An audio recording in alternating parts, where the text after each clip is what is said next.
Okay, folks, we are looking at price action model number 9. It's going to be a one-shot, one-kill trading model.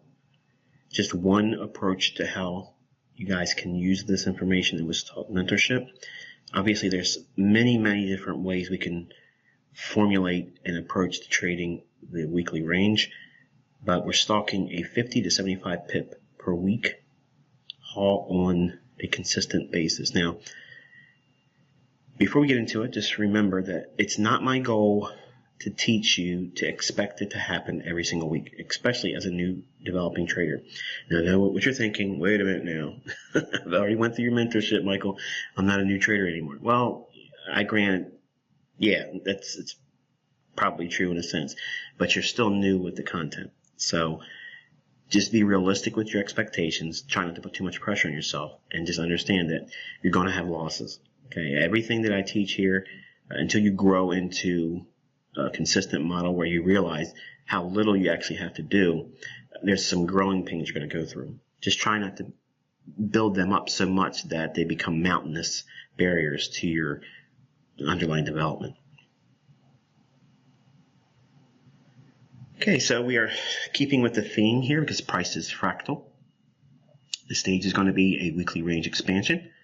Like everything else in the mentorship, it's how we basically build our directional bias. We're looking at institutional order flow on a weekly chart.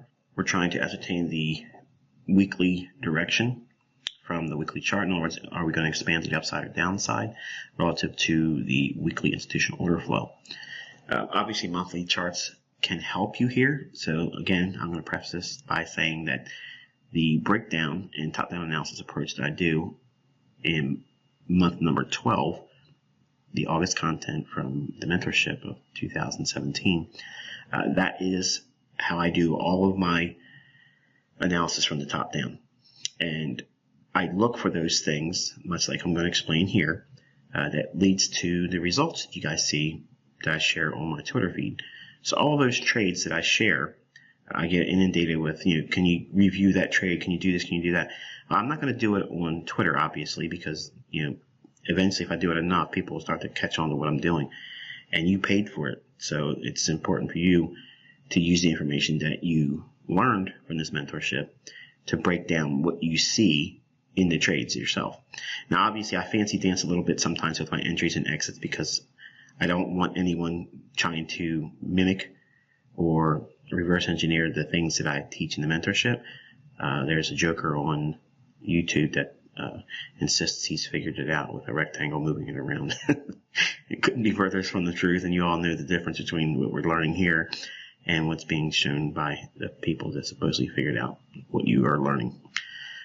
Nowhere near. So the weekly range expansion, that is our go-to all the time. That's our one trick pony for directional bias. Okay, so if you do your work and study on your weekly chart, which direction is it reaching for on your weekly chart? That's the direction you trade for daily bias. Will every single day, Monday through Friday, trade in that direction? No. And it's not necessary. You don't need it to do that. Okay? There's going to be times, as you'll see in this teaching here, where even on a weekly basis, you may get it wrong. And the week may do something that you weren't expecting. And that's typical. That's normal. That's outside of the expectations of a newbie. Because when they read a book or go through a course or join a service like we have here, naturally they assume that they're going to have 100% accuracy, and that's not realistic. So I'm going to show you how sticking to the model itself, eventually you're going to encounter adverse results. But you stick with it, and you'll get right back in line with what the institutional order flow and smart money is doing with price action. So the setup, again, we're focusing on day of the week. Okay, so Monday, Tuesday, and Wednesday, we're expecting a high or low to form. Now, conversely, what we said about the model number 8, okay, where we didn't require or even concern ourselves with hunting the weekly high or low, this model we are. So we're going to touch on some things that I do that allow me to consistently find what the weekly range is going to do and where my sweet spot entries are going to be. So the pattern, again, we're working with inefficiencies. It's liquidity voids and fair value gaps. 2, liquidity runs. Now I'm going to give you some insights about that I haven't shared on any other lesson in the mentorship. So let's get into it. Nothing's changed in terms of our underlying framework because it's based on a higher time frame, top-down analysis approach. We're using the weekly range expansion, and we're looking for, again, that range between the next 50 to 100 pips. So the same model we used for model number 8 for our, I guess, higher time frame premise or directional premise, if you want to call it that. It's the same thing. We haven't changed it. And if you've gone through the mentorship and you've paid attention, this is what I actually teach. This is how we look for institutional order flow, and we stick with this narrative. We do not care what anyone else is saying on Twitter or YouTube or CNBC. We don't care. Okay, we're focusing on what price action is telling us, and we're going to stick with that narrative until we are proven beyond a shadow of a doubt that it's no longer valid. When is that? You'll know. Okay, when your trades aren't working out and it's just screaming the other direction. Okay, you cut your losses short and go in and see if the analysis will support that opposite direction. And that's trading. That's what goes on. That's what professionals do. But when we work off the higher time frame, we're doing that to build a directional bias. That way, institutional order flow on the daily, 4-hour, and 1-hour charts will be in sync with us, and our trades will more than likely pan out. Now, again, that's not an absolution. It's going to be the result that you expected. There's going to be adversities, obviously. We're in the lower time frame models as far as entry and looking for small moves still outside of swing trading and position trading. So there's more potential for setups, which also means there's more potential for taking an entry that's wrong. Okay, so be mindful of that. And that's why we want to limit our focus on Monday, Tuesday, and Wednesday for this particular model. The inefficiency and liquidity runs, if you have studied the mentorship and gone through it a couple different times now, it's a lot of content, yes, but you should be going through it every 6 months. Just go through the lessons, cycle through them over and over and over again, make it so you know what I'm going to say before I say it. You want it to be that redundant, because if you know what I'm going to say, that means you know that lesson. You know it by heart. The live sessions, they have lessons inside them, tucked in different places, but the lessons themselves each month, if you go through them, they're going to give you the underlying language that we use to build these models. And again, these are not complete. The intent was to introduce 12 unique models, and we build them up as we go. So in 2019, we'll go right back through these again. Each month we'll focus on one, and we'll add more insights and build it up. And in 2020, we'll do the same thing. We'll keep building it up. And you'll see how each one of these 12 models can, over time, as an example, not that you should grab one of these and run with it and say, this is how I'm going to do it. You can, but I'm not encouraging you to do that. Okay, I want you to study them broadly, in other words, all of them, and whichever one you feel closely linked to or we gravitate towards, that's probably the model that's going to be closest to what you're going to end up becoming as a trader. Can it change later on? Yes. So be flexible in the beginning. So how much time is it going to require for that? To determine if you're going to be a short-term trader or a swing trader or position trader or even a scalper.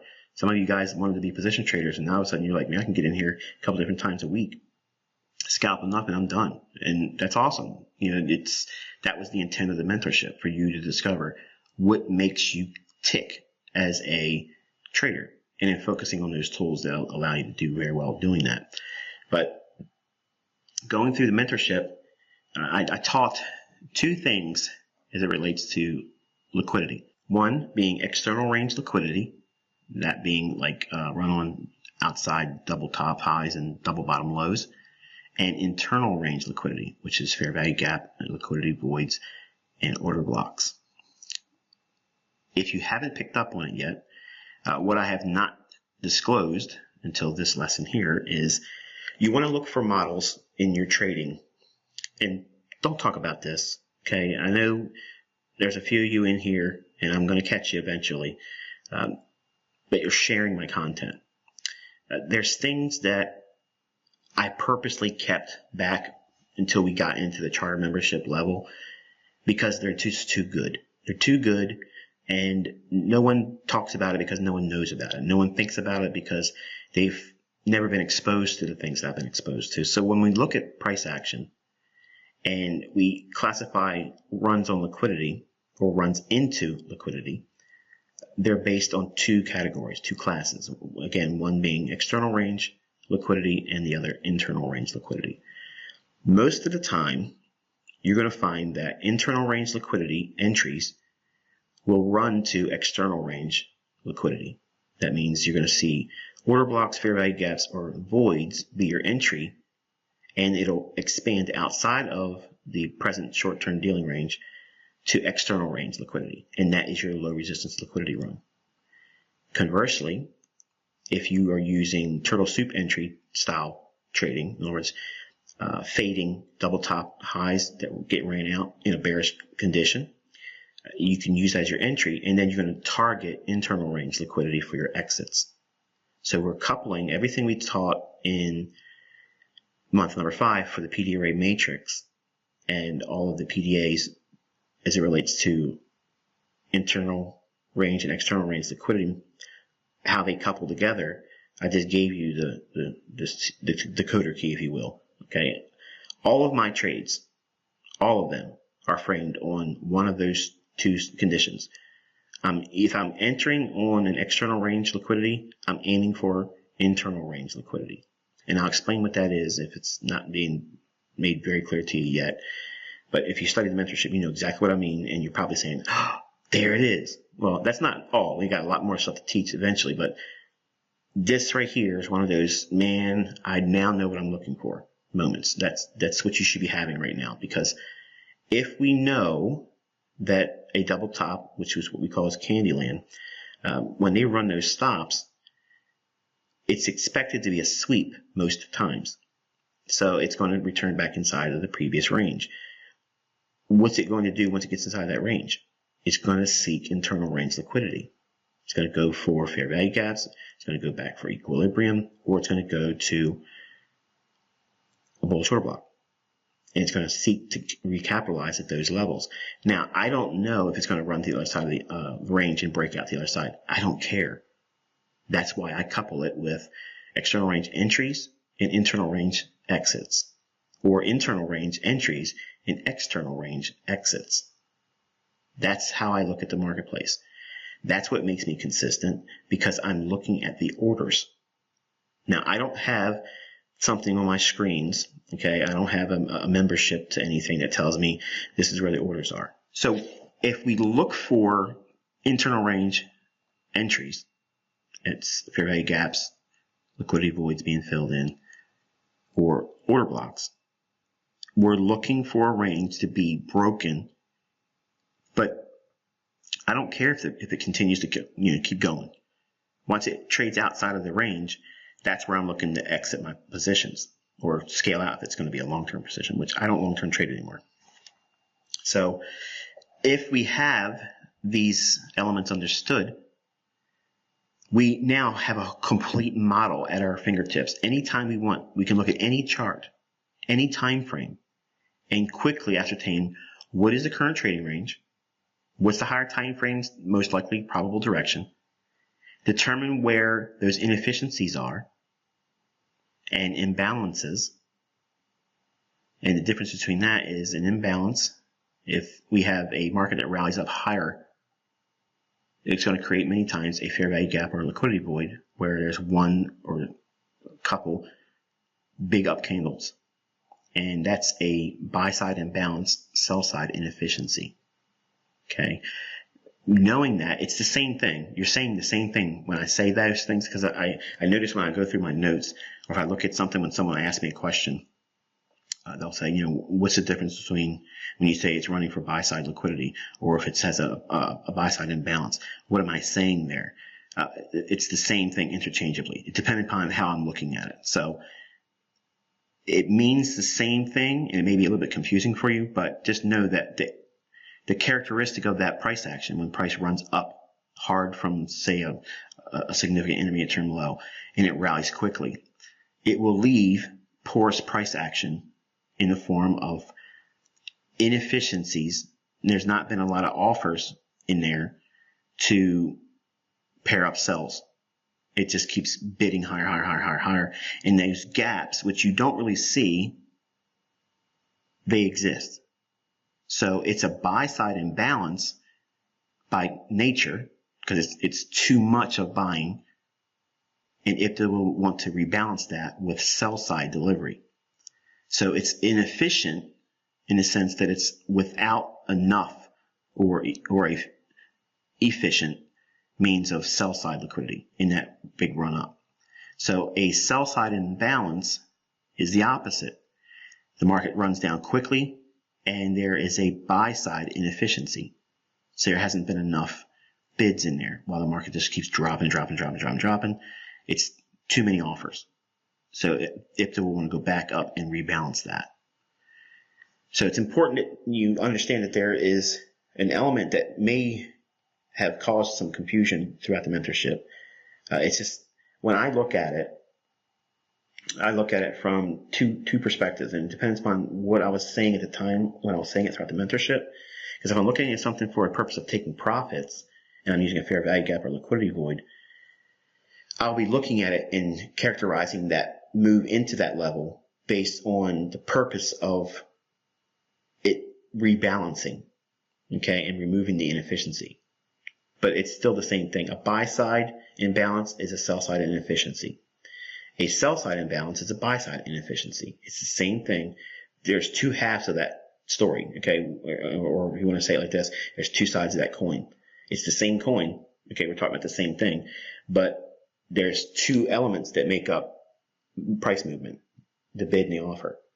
So from a liquidity standpoint, we have to understand what is the purpose of price going to that level again. Is it going down there to rebalance, to pick up more orders, and that fits the narrative? Or is it going down there to offer means of offset distribution to allow smart money to get out of the move, and then we have to wait to see if it's going to consolidate or continue to break through? Those are the things that we have to balance out, and the narrative is determined by more study. So let's go into, again, the charts here. And these are the same charts exactly as model number 8, but I'm showing you from a fractal standpoint how we all are looking at the same chart anyway. Every single one of us is looking at the British pound, the euro, the Swissy, the yen, as much as I hate it, Canadian dollar, loonie, whatever you want to call it. We are all looking at the same thing every single day, every single week. But because of the type of trader you're trying to be or aspiring to be, and you may not know what that is yet still, it's normal for you to still be unsure because it's a lot of content and you have a long career ahead of you and you don't want to rush this part of it. But when we look at price action, all of us are going to see something different. Even though we're seeing the open, high, low, and close the same, we will all internally digest this uniquely different. And it's a startling revelation when you take a step back and you look at it like that and say, okay, wow, it really is true, because there's thousands of people that are learning from me. And all of you can sit down to chart and come up with a different way of trading it, and it still would be profitable. And it would completely go against many times some of the things that other traders in this group would be doing, and they still would be profitable. So it's a very fascinating subject. That's why I love price action, because it allows us to see things in a way where we can manifest what we hope to have and manifest our dreams right through our visual interpretation of price action. Because then what we see in that, we can use that to manage money. That money hopefully yields a return, and that yielded return can be compounded over time. And that is the vehicle or the catalyst that takes us out of the rat race and puts us into a lifestyle that we want to have. All of us are going to do it differently. And I have changed hats throughout my 26 years of the markets, and I've not consistently stayed one thing. I've always evolved into something different, new. And I have found that I am a weekly range or day trader. I can scalp like nobody's business, and that's been evident, shown on Twitter this year. But I don't like being in the charts that much. I only do it to show off. Some of you like that. This model, one shot, one kill, is designed to capitalize on the weekly range. We're not trying to get in there and nickel dime the market. We really want to try to get as close as we can to the weekly high, sell short there, and cover close as we can in the lower 1/3 of the weekly range or expected weekly range, and be content with that. Okay, our objective is looking for 50 to 75 pips. I'm going to go through the exercise that I go through every single week. This is exactly what I do. I don't do anything other than this, and this is basically the model I do. So when I give you my weekly commentary, I'm doing this very thing. Okay, so you can use it as a drill each week. Try to do your analysis before, when we go back into doing our weekly analysis after the holidays, when we do our Monday uploads. Try to have your analysis done over the weekend, so that way you can anticipate rather what I'm going to say. Now, you may not say verbatim what I'm going to actually say. Obviously, that's not realistic. But the general theme of what I'm expecting, you're going to hopefully grow into knowing what I'm going to say. This mentorship is not meant for you to hold my hand and me hold your hand forever in perpetuity. It's not what we're doing. Okay, I don't want a codependency. I want you to say, I am so thankful I was part of this. I am ready. And spread your wings and fly. It doesn't mean not come in here and hang out. That's what the membership's for. But I don't want you leaning on every word, okay, and waiting on bated breath. What am I going to say about a market? You shouldn't be thinking that. None of you should be thinking that. You know, you're charter members now. You need to be more responsible and independent in your thinking, and be okay with taking a loss. That's where your lessons are going to come from. Your greatest learning is going to come from those times where you thought you had it right, but it didn't happen. And I didn't get here without having a lot of losing trades, lots of them. And every one of them, those little cuts, they heal. And the tissue that is replacing the normal flesh, it's thicker. It's scar tissue. It's a little bit different. It's harder. And you become more callous to all these types of things over time, and you become seasoned by it. That's what professionals are. They're not influenced by the minor or short-term fluctuations in their outlook on the marketplace, because they know consistently over time they're going to be more right than they're wrong. And that's the mindset I'm trying to promote here. So if we're looking at the same model here, same price action fractal, we have Monday, Tuesday, and Wednesday. And the buy stops that was shown on December 3rd, that was the objective to be ran.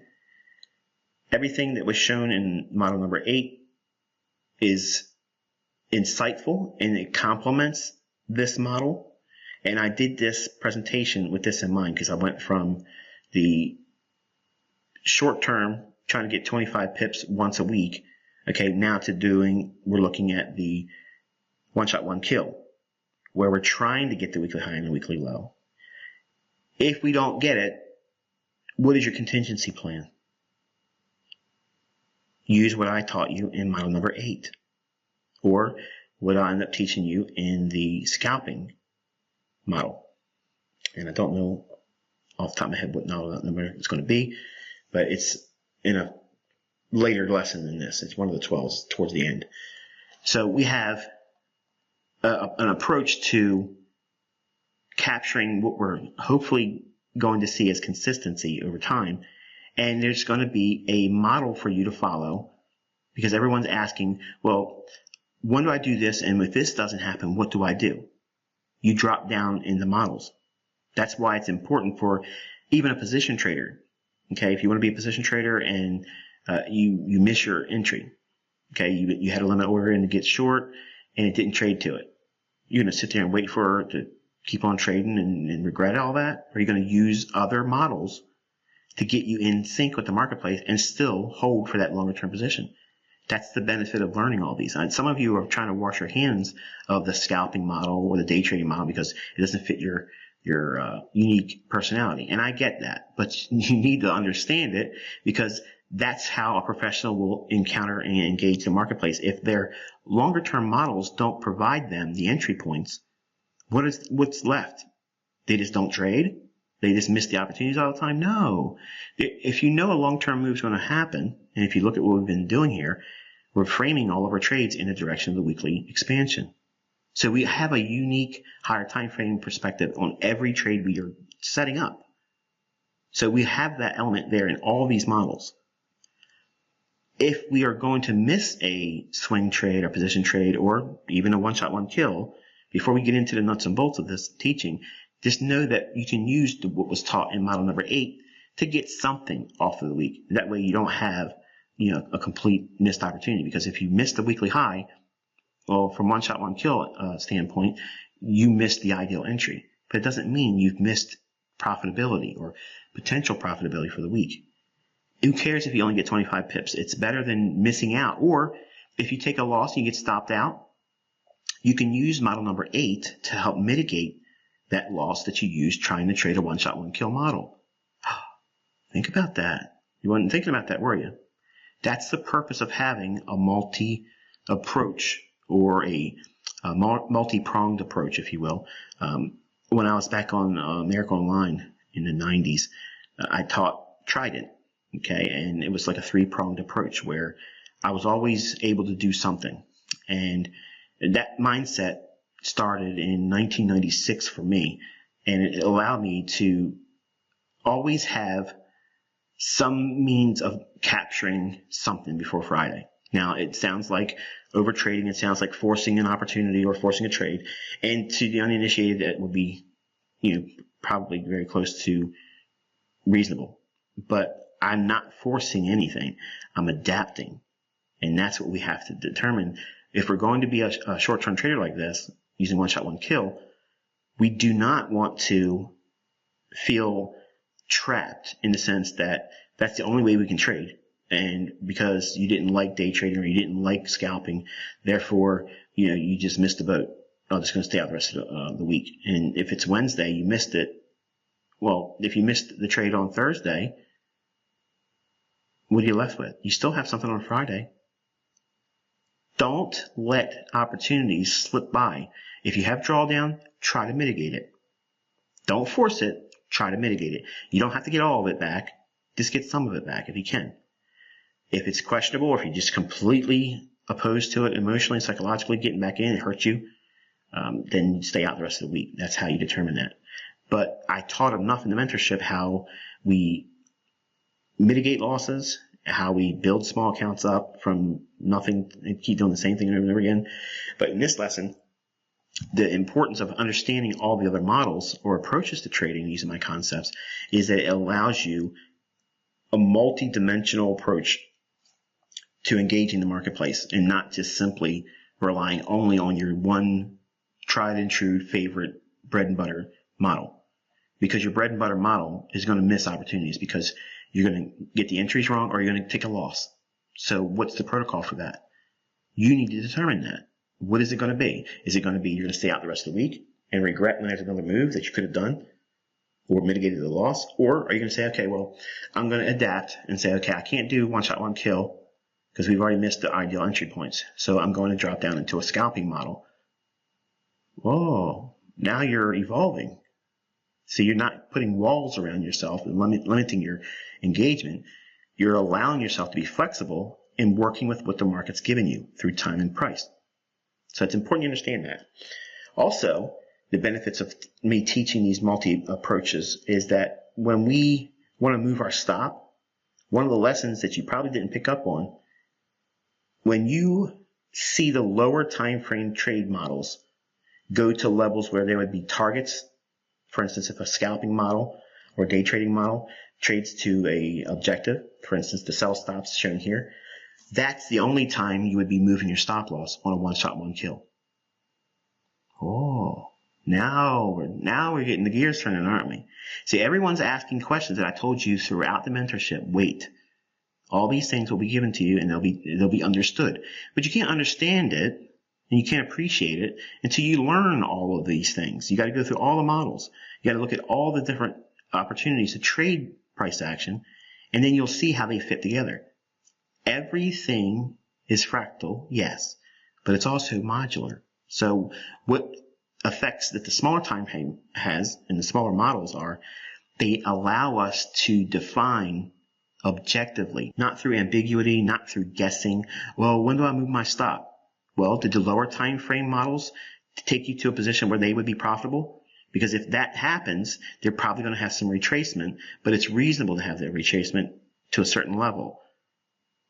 Knowing what those conditions and characteristics are by knowing the smaller time frame price action models like scalping and day trading, when those occur, when they're profitable, that's when you want to move your stop loss on a one-shot, one-kill. You do not want to strangle the trade. And the perfect example is this Wednesday staring at you right now.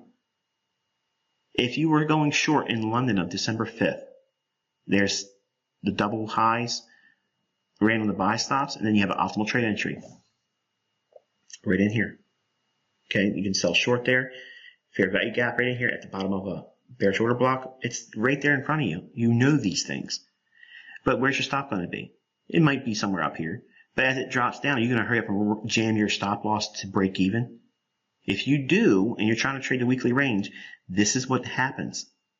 You can have this happen to you, and you get knocked out of the weekly range expansion before it actually happens. So when do you take your stop and bring it down to a logical level? When a scalper or a day trading model is profitable. So what does that look like? We have equal lows in here. They don't get ran until this day here. But look what's happening. We have a run below the equal lows right out the gate. What are we looking for to give us confidence that institutional order flow is bearish? We want to see rallying, rejection, and trade lower. So this initial move down here, while it is cleaning up these equal lows, that would be an area where we can take profits if we're a scalper from previous day's Asian session or in the late New York hour. And here going short, this could be an area where we can take some profits. Okay, then we can bring our stop down to just above the highs, but it would have to be above this high or at that high, allowing for a Judas swing to occur. And then once price trades down to this level here, then and only then was one shot, one kill stop loss being brought to a break even. And then you leave it there. You do not micromanage your stop until you get into Friday. That's when you want to start really being aggressive about trailing your stop loss, because if it starts rolling for you in here, you want to be chasing it down. Okay, moving your stop loss tightly, aiming again for Thursday's low. So it's important that we don't try to be so conscious of being profitable that we remove the likelihood of it actually unfolding because we're too afraid of being stopped out. If you're afraid of taking a loss, it's going to prevent you from taking a gain. It sounds like, it shouldn't be like that, but it's the truth. If you're afraid, it will make you do things that will prevent you from being profitable. So how do we go about this where we don't become emotional, we don't become psychologically overcommitted to only the profit side and not give the market enough room to move? Understanding all of the models from the lower time frame to the higher time frame, and from the higher time frame to the lower time frame. That's why when I do my analysis, I do both directions. I go from the higher time frame down to the lower time frame, and then I do it again from the lower time frame to the higher time frame. If they both agree, or if I have some sticking points, then I know where I'm going to have to study and determine what it is I need to be focusing more on, because it may be something that I missed from a top-down approach that I see from a bottom-up approach. The long and short of it is you want to be able to be flexible and use the other models to help get you in a trade if you've missed your ideal model's entry. And also by having the lower time frame models, scalping, day trading, those types of price action models, if they are moving to areas where they're profitable, and if you were trading them where you'd be getting out of the trades, only then do you adjust the stop on the higher time frame, one shot, one kill, short-term trade. You don't want to be chasing it down lower than that because you have a range that you're still inside of. For instance, in here, on Thursday, when the price starts to trade off, You do not want to be trailing your stop loss. Everybody does this, okay, in retail. Everyone does it on Twitter. If they're sharing their charts, you see it. Look at everybody that shares their charts. Go back and look at examples that you know that have panned out better than what their trades did. You'll see them jamming their stop loss all the way down in here before the stops have been ran. That's not what you want to do. The liquidity run has yet to occur until here. So when this occurs, then you know that we could potentially see a bounce, but not before it runs to the liquidity. Remember, external range liquidity entry, then internal range is offered again as an entry. But if you use external range as an entry, what's it going to be reaching for? Internal range liquidity. What is that? You have bullish order block here, then it bounces. What's it trade up into? Well, where are we at now? We're inside the range. What range? This low and this high. So what's it going to trade to? Internal range. Fair value gap. There's your entry. Sells off again. This entry pattern here, what's it going to offset at? Where's the offset distribution? The sell stops. We use the internal range entry here. So now what's it going to do? Remember the opposing liquidity profile. External to internal, internal to external. The move originates here, internal. It's going to come to terminus with external below this low here. How far is it going to go? You know this, 10, 20, 30 pips. That's the sweep. Then what's it do? It rebalances. Now, this could very easily come all the way back up inside the range, but if you've adjusted your stop loss to lock in something, you're not concerned about that. But also, if you're doing one shot, one kill, down here on a lower time frame model, like day trading, this is a day trader's model here, if we see that and it trades below here, aren't you inclined to take something off that one shot, one kill to fund the trade? Think about it. Why wouldn't you? That's exactly what you're supposed to do. So you can see how all of these models, they complement one another, but you can't just say, I don't want to be a day trader, I don't want to be a scalper, so I'm not going to study those notes. Or don't send me emails questioning, okay, I don't really feel like I'm going to be a scalper or a day trader. I think I'm going to be a swing trader. I like the daily chart. So is it better for me to just not look at those other trading models or those other lessons? No, absolutely not. You're robbing yourself of understanding. It's essential. You can't learn from me and cherry pick. You can't do that. You have to learn it all. And the only way you do that is complete immersion. When that occurs, when we have the big picture view, if you will, once this occurs and you have that total landscape in front of you, then you have an informed perspective. Then you're in the realm of smart money. Smart money is aware of what goes on in the lower time frames. They're aware of what's going on in a intra-week basis. They're aware of what's going on the monthly basis. They understand what we're doing in terms of the last 6 months trading range. We understand where the market may reach on the monthly, quarterly, and yearly charts. They know those things, okay? But they aren't on social media talking about it. Neither should you. But you have to have that perspective in mind when you do your analysis, because these other models, when they are profitable, they are your triggers. That's your moment to say, okay, I'm not day trading this, but it went to a day trader's profit objective, which is a 20, 10, or 30 pip sweep above this, below this low. So what does that mean for your unique trade? That means manage the stop, because now we've ran into new liquidity down here and we can be wrong. Think about what I just gave you. I taught you trade management here. I taught you entry strategy and exit strategy without actually saying here, here, here, here. You have to know it conceptually.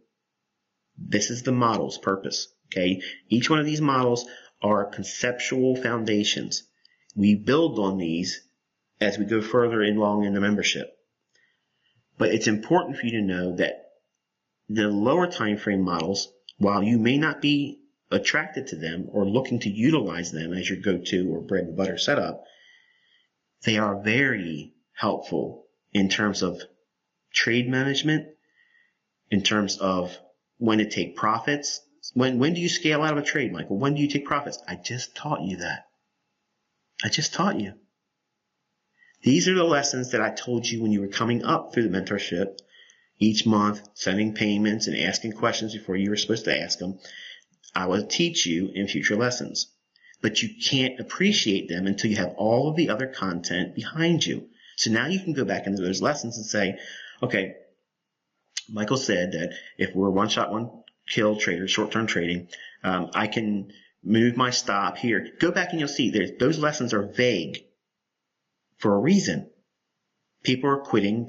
I'm not giving you everything in the first couple of months, and not all of it was given in the first 12 months either. The framework is there. You know how to go back and get to that information and get to the nuts and bolts of what I'm saying now, because now I can talk in a really relaxed, leisurely way. And it makes sense to you now because we have that same language. You can go back and get more information. Oh, yeah, he talked about that in short-term trading. He talked about that in swing trading. When do I move my stop? How do I manage my stop, Michael? When do I take profits? How much of a position do I take off my trade? I just gave that to you here. That's why you have to go through all the content. If we look at this objective of 50 to 75 pips, let's go into the charts and pull out some more insights, and then we'll close this lesson. Okay, so let's take a look at this now. We've looked at the weekly chart in model number 8 for the dollar Swiss. The equal highs in here. This is the external range entry that one could use for the one shot, one kill. We could do that on a position trade entry basis as well. We could do it as day trades. We could do it as scalps. Okay, but if we know these equal highs are likely to be rated, which we talked about before the fact, once it trades to those and clear those highs out, the likelihood of it continuing up can happen, yes, but most likely it hasn't. Why? Because it came from such a low point here off of an order block, came all the way up. So what did it do here? We traded from internal range liquidity. What's the range, Michael? The low to the high. So it traded all the way down, hit a bullish order block. So what type of liquidity is that? Internal or external? It's internal. So what's it going to reach for now? External range liquidity. And that's what it does here. That's your offset distribution. It is offsetting anything that was allowed to be purchased here. It has no awareness of how much is actually going on the trade or off the trade. It's just gyrating to these price points. So if we know that it's going to hit the external range liquidity in here, the likelihood is it can come back down inside the range. Now, what's the range? This low to this high? That's one of them. But what's the current dealing range? This high and this low. So we were inside of the range right here, and then we expanded outside of it here. And then one more week here, and then one more week for good measure, and punches through. What did it reach for? The equal highs over here. Again, disregard the wicks, these equal highs. So inside of this run up in here, the likelihood is that we're probably going to see it return back inside of the range.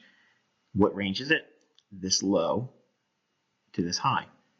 So if we were looking at external range as an entry, even if we don't take the trade, our analysis tells us that it's going to reach for an internal range liquidity marker. That's going to be bullish order block, liquidity void, fair value gap, or old highs. That's what I gave you in model number 8. So all of this storyline in here fits the narrative once you understand after external range has been put in motion, internal range liquidity is going to be the target now. That's not to say that it can't go lower and hit external range liquidity below this low here. But we have to, like I taught in month number 5, the PD array matrix, you have to go in the order of the PD arrays. Which ones exist? Not all of price action fractals are going to have every PD array. So in here, we can define where the imbalances are, the inefficiencies, and this is a buy side imbalance, sell side inefficiency. All of this is an imbalance, too much buying. So that's, if we were in a teeter-totter, okay, children's playground apparatus, everything's on the buy side, okay, and The other side, the sell side, doesn't have anything, so it's an imbalance. It's inefficient in the sense that it didn't offer enough sells in here. So price will most likely want to come down and rebalance that with a range trading back down to it. So this is the example I was referring to, external range to internal range to external range. Go back through any time frame, any chart, any market, crypto, oil, currencies, stocks, CFDs, bonds, commodities. It does not matter. If it trades, it will do this. This is what market making blueprints are as far as I'm concerned. They do this stuff all the time and everything. That's why I'm consistent, because I'm not trying to buck the narrative. That's the storyline these markets work on. So who am I to try to change it or try to do something outside of that? It's going to keep doing what it's doing, not what I want it to do. So I don't have any imposing of my own will on it. I'm trying to get in line with it, and that's all we're trying to do here. So let's go into a lower time frame, daily. And let's go to the other chart here that has my levels delineated. We'll use the same thing. Consequent encroachment, which is the midpoint of a fair value gap or inefficiency. That's what this is here. That's what you see, that sensitivity there. I'm going to use this chart here. Everything's on it. We're going to drop down into a daily. Okay, so now when we get into a daily, we can see a whole lot more definition in terms of the delivery or inefficiency. Price creates that run here. This is that additional little ramp up in here, and price breaks down. When do we get our market structure break? From this perspective, on the daily, we don't get it until this low is violated. That's here. Once that occurs, price trades back up into these levels right here. Now, what did it trade up into? What's the significance of this area right in here? What's actually happening?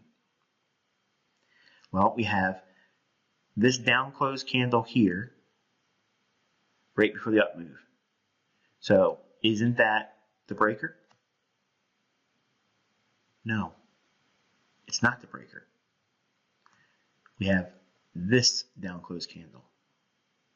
Even though we have a lower low here and a lower low here, this candle here went down the most.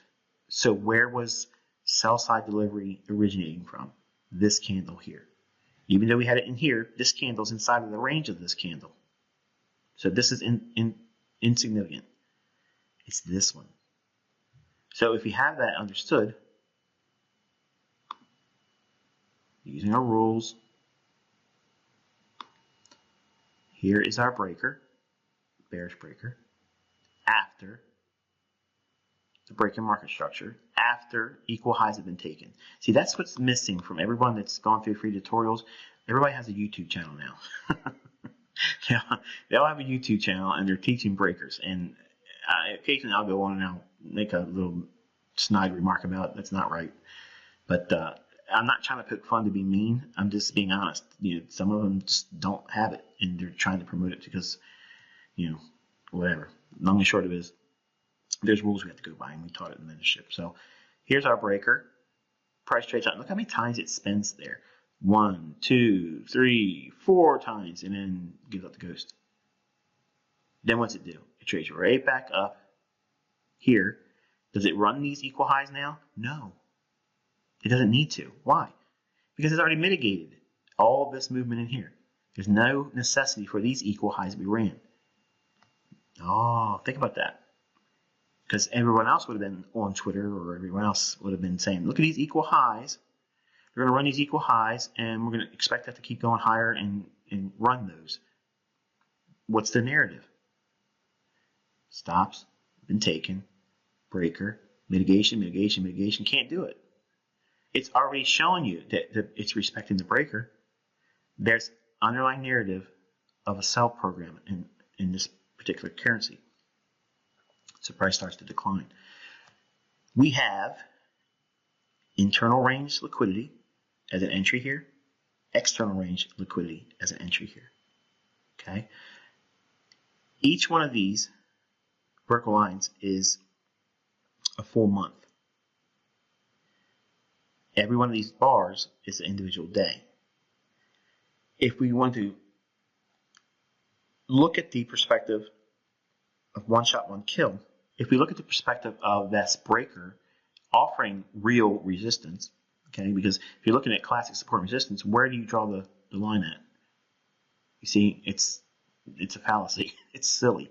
You have to understand what has been happening in the marketplace and think outside of the candles. We don't look at candlestick formations. We look at what price has done.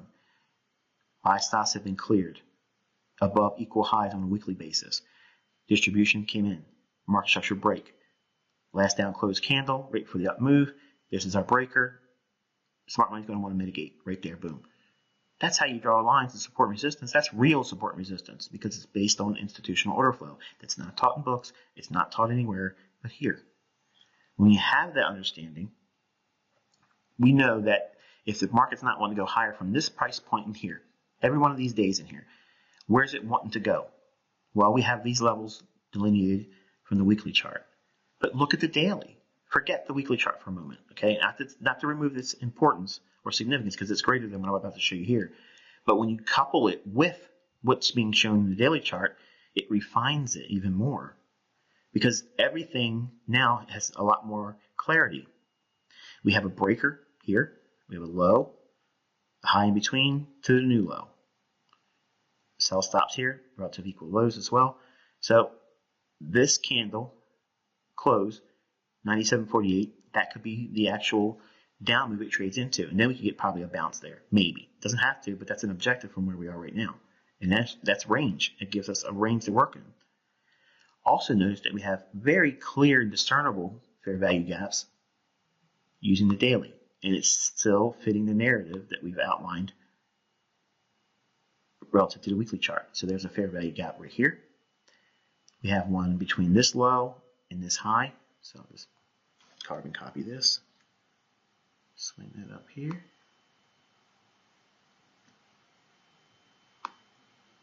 Right there and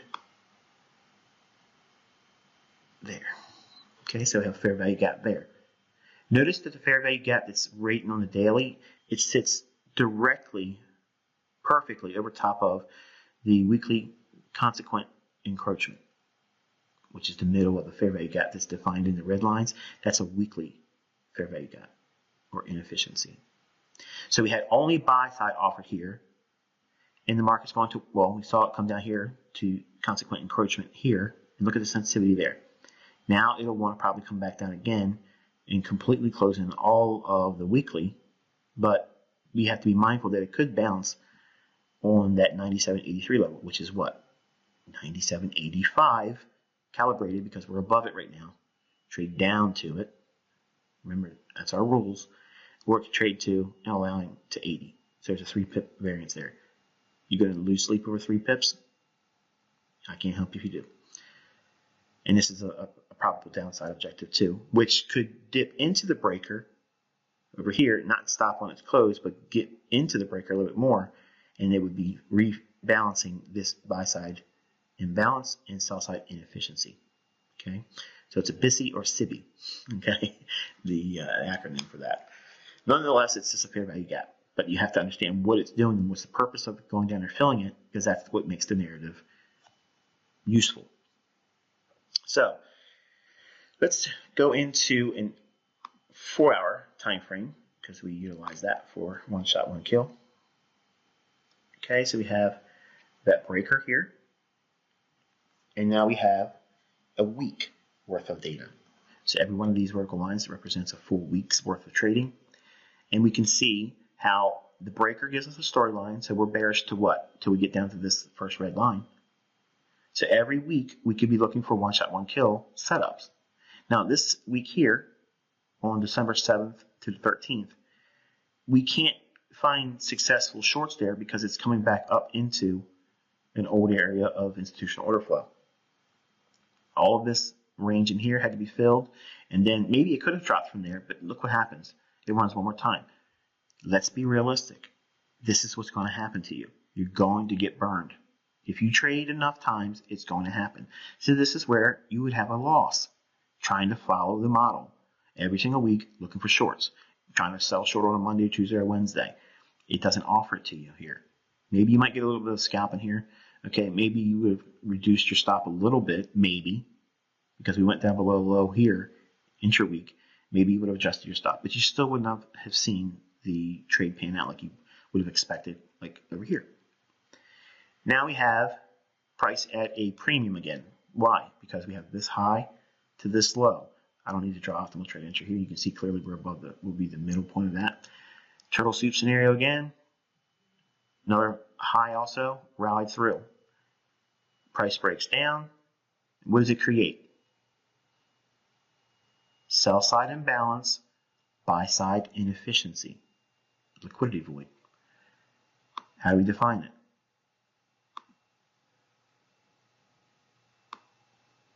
Up close candle. Last time buy side was offered before this candle cut through to the downside, and we refine it to this candle. I really hate when they get crooked. There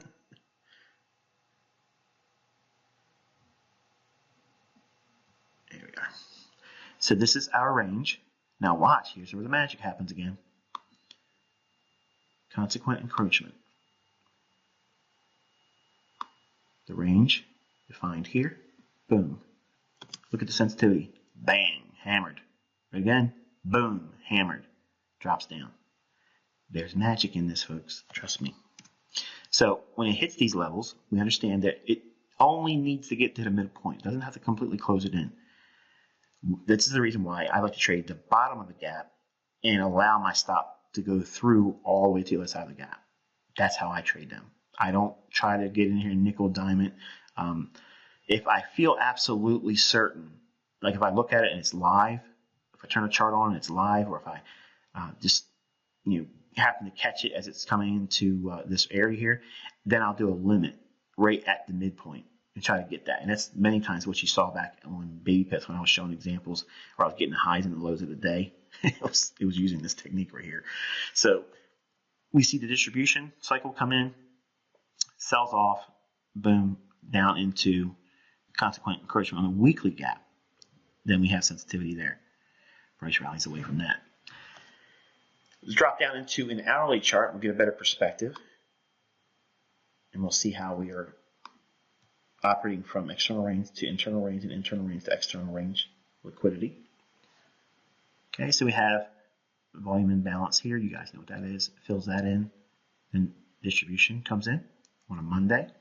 Tuesday, we rally back up into another volume imbalance. Again, it's the bodies that don't, even though there's wicks in here, we want to see this separation. When that occurs, that's a volume imbalance. We will look for that to get rebalanced. It does it exactly to that, just like a typical bearish and bullish order block. Right in here, the butt end of that creates the same kind of gap. It's like a micro fair value gap. Hits it, fills it in beautifully, sells off. So we have this volume imbalance. Is that going to be external range or internal range liquidity? Internal range, because we're inside of the high and the low here that we retraced inside of. Price trades lower into what? What's the protocol?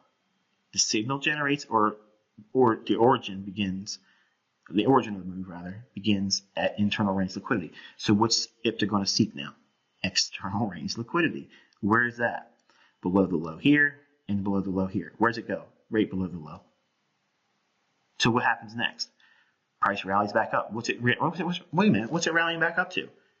It's closing in a fair value gap that's created from this candle here that stopped and started to drop down this low to this high. Fair value gap.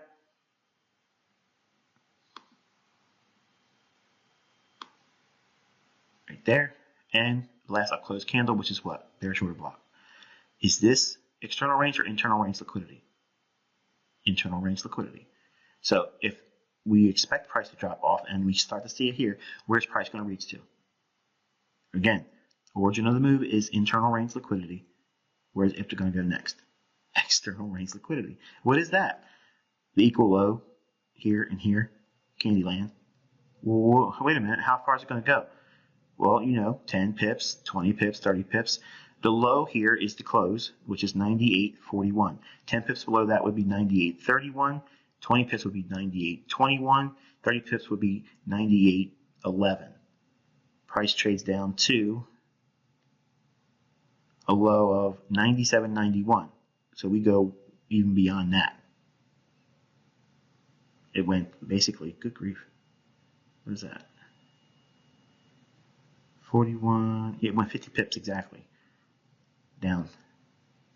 But more specifically to that consequent encroachment on the weekly fair value gap.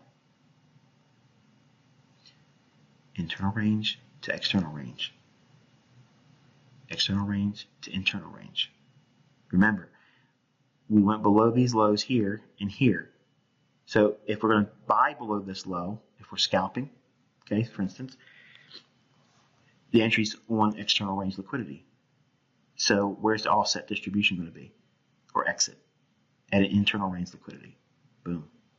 You see how both sides of the narrative can be seen from an ICT student, and it's still profitable.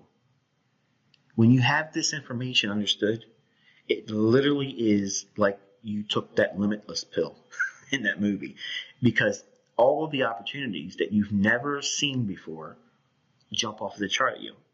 And you never worry about missing moves. You don't worry about those things because there's so many opportunities. Look, this is an hourly chart, okay? An hourly chart. Now, obviously, let's just be realistic. This is on all holiday volume. But look how much sensitivity there is in the holiday. All right, so let's take a look at the one-shot, one-kill using the elements that we discussed here, external range to internal range and internal range to external range liquidity runs. Price trades up into a higher time frame breaker, which is what's being shown here. Several different times it tried to get up in there, remember, on the higher time frame chart. When we see the run, we have a higher high here, price breaks down. So what is it doing? Trades into internal range liquidity here. Price runs one more time. What's it going to run from? Internal range liquidity to what? External range liquidity. That's why you get that higher high here. So if the runs through there, so now we have external range liquidity. What's it going to reach for? Internal range liquidity. So we have a run down. What's it fill in? Initially, it's this little gap right here. Then we get a bounce. Creates one more optimal trade entry. Okay, so now we have what? Price returning back up into internal range or external range? Internal range. We're inside this range high and this low. So the point is the beginning of the move starts with internal range liquidity. So where's it going to reach for? External range liquidity. Relative equal lows here. Price drops down. Boom. Liquidity here. External range liquidity, what's it going to reach for? Internal range. Where's the internal range liquidity? Fair value gap right in here.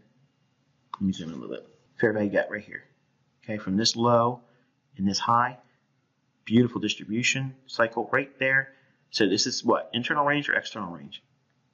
Internal range. So where's if they're going to take price? To external range liquidity. Below this low. Internal range to external range. Okay? Every time frame, I don't care what time frame you look at, it will be there every single time. Now, all you need to do is determine what is your unique model going to be. Are you an internal range liquidity trader for your entries, or do you want to be external range liquidity? Now, I'll be honest with you. Most of you are going to want to be internal range because you feel safe trading order blocks and fair value gaps because for whatever reason they seem easier. They're not any easier. They're the same. Okay, the folks that are gravitating towards external range like turtle soup and entries, they like those because they understand a run on equal highs and equal lows generally will create a return back inside the range. And they don't like internal range liquidity because they think, well, how do I know it's not going to go through that order block? You see, so the camp is still divided if you separate everybody in the room like that. The same arguments one camp will say supports their view is the same view that they have on the other side. So don't try to alienate one another or feel like you aren't on the same level as someone else that may be in the mentorship forum sharing ideas or commentary about what they're doing, maybe using the forum as their their journal, if you will. And if they're showing consistency, don't be upset with that because it may be against what you're doing. They have just found their niche. So that's what you're supposed to be doing. That's the way you're supposed to grow into it. But there's no advantage over one or the other. Like, it depends on what price is showing me. And that's just what I showed you here. We do not need to be one-sided. The ideal scenario is you want to be able to see the market on both sides, internal and external range liquidity. Because whatever the move starts from, internal or external, it's going to the opposite side of liquidity. And you don't find that in books. Until next time, I wish you good luck and good trading.